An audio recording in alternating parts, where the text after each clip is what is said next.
All in one @রেটিনটায় আপনাদের সকলকে অনেক অনেক স্বাগত জানাই। আশা করি আপনারা সকলেই ভালো আছেন। তো অ্যাকচুয়ালি যে ফার্মের ভিডিও বিগত কিছুদিন ধরে আপনাদেরকে দিচ্ছিলাম, সেই ফার্মেরই একটা ভিডিও আপনাদের সাথে শেয়ার করছি। আজ মুরগির বয়স 21 দিন মতো, আর মুরগির বডি ওয়েট থেকে শুরু করে গেট আপ সমস্ত কিছুই ঠিকঠাক আছে।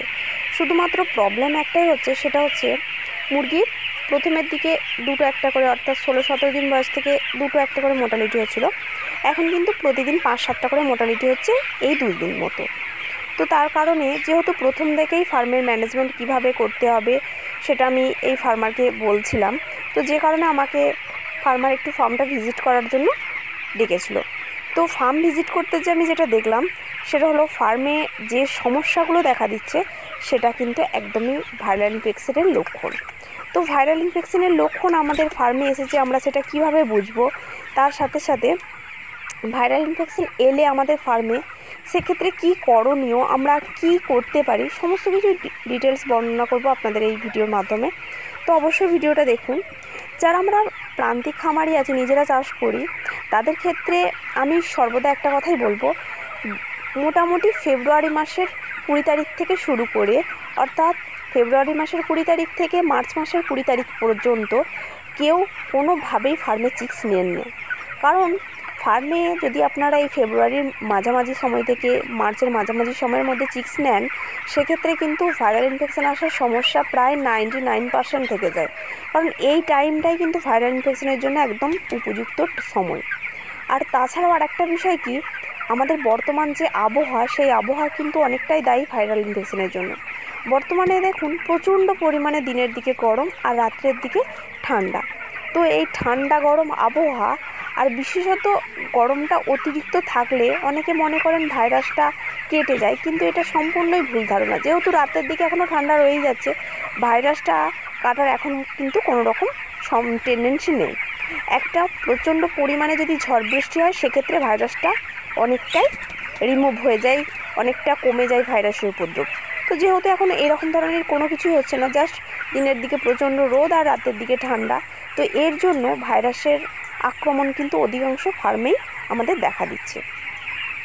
তো আমি যে বিষয়টা নিয়ে কথা বলবো সেটা হলো, এই ফার্মে আমি যাবার পর দেখলাম যে যে মোটালিটিগুলো আমি ফার্মেতে দেখেছি, সেই মোটালিটিগুলোর ওপর বেশ করে আমি কিন্তু এটা সিদ্ধান্তে এসেছি যে এটা একদম 100% ভাইরাল ইনফেকশনের লক্ষণ।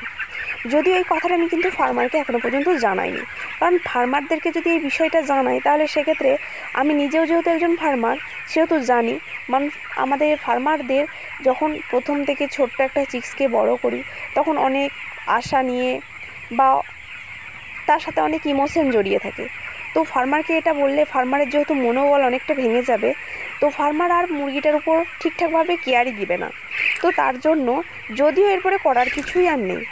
তো দু একটা মোটালিটি যেগুলো ফার্মে পড়েছিল সেগুলো জাস্ট আমি দেখে যেটুকু বুঝেছি, দেখুন মুরগি প্রথমত মুখ গেদে লিটারের মধ্যে মারা যাবে। 2 থেকে 1 মিনিট মুরগিটা ঝিমাবে, তারপর আস্তে আস্তে মুখ গেদে লিটারের মধ্যে মারা যাবে। আর মুরগিটার পেটের দিক থেকে শুরু করে আপনার সারা বডি এবং মাথার ফুল, চোখের চারপাশ সমস্তটাই কিন্তু একদম কালচে বর্ণ ধারণ করবে, অর্থাৎ একটা কালচে লাল রং দেখতে পাবেন আপনি মুরগিটার মধ্যে। এটাই কিন্তু মেনলি বোঝা যায় যেটা ভাইরাল ইনফেকশনের লক্ষণ বলে। তাছাড়াও এই পিছনের দিকে দেখবেন যে তার পায়খানাটা কেবলমাত্র শুধু চুন জাতীয় পায়খানা। তো এরপর আমি মুরগিটার কী করলাম, মুরগিটাকে পোস্টমর্টম করার জন্য তার থাইয়ের একটা অংশ ছিঁড়ে দেখছিলাম যে অ্যাকচুয়ালি এটা ভাইরাস ইনফেকশনেরই লক্ষণ কিনা। তো আমি যখন তার পায়ের থাইটা ছিঁড়লাম, তখন দেখলাম যে থাইয়ের চারপাশে ছোট ছোট, মানে যেমন আপনাদের কোনো মাংসের ওপরে যখন ছুঁচ বা কোনো কিছু দিয়ে ফোটালে যেমন রক্তের ছোট ছোট দানা দেখা যায়, ঠিক সেই রকম ধরনের ছোট ছোট স্পট থাম্বের ওপর দেখতে পাচ্ছিলাম। যদিও ক্যামেরায় এটা পরিষ্কার না, তবুও আমি বলবো যে থাম্বের ওপর ছোট ছোট স্পটস পড়েছে, যে কারণে আমি একদম 100% শিওর যে এই ফার্মে ভাইরাস এসে গেছে। কিন্তু কিছু করার নেই যেহেতু। আর আপনারা সকলেই জানেন যে আমার ফার্মেও কিন্তু মোটামুটি 1.5 মাস মতো ফার্ম বন্ধ ছিল, তারপরেও কিন্তু আমি চিক্স নিইনি। এক্স্যাক্ট এই কারণেই নিইনি, কারণ চিক্স নিলে আমি জানি মোটামুটি মার্চের শেষের দিকে চিক্স নিলে তবুও ভাইরাস আসার মানে সমস্যাটা একটু কম থাকবে। কিন্তু এই বর্তমানে যদি নিই তাহলে সেখান থেকে কিন্তু ভাইরাস অবশ্যই আসবে।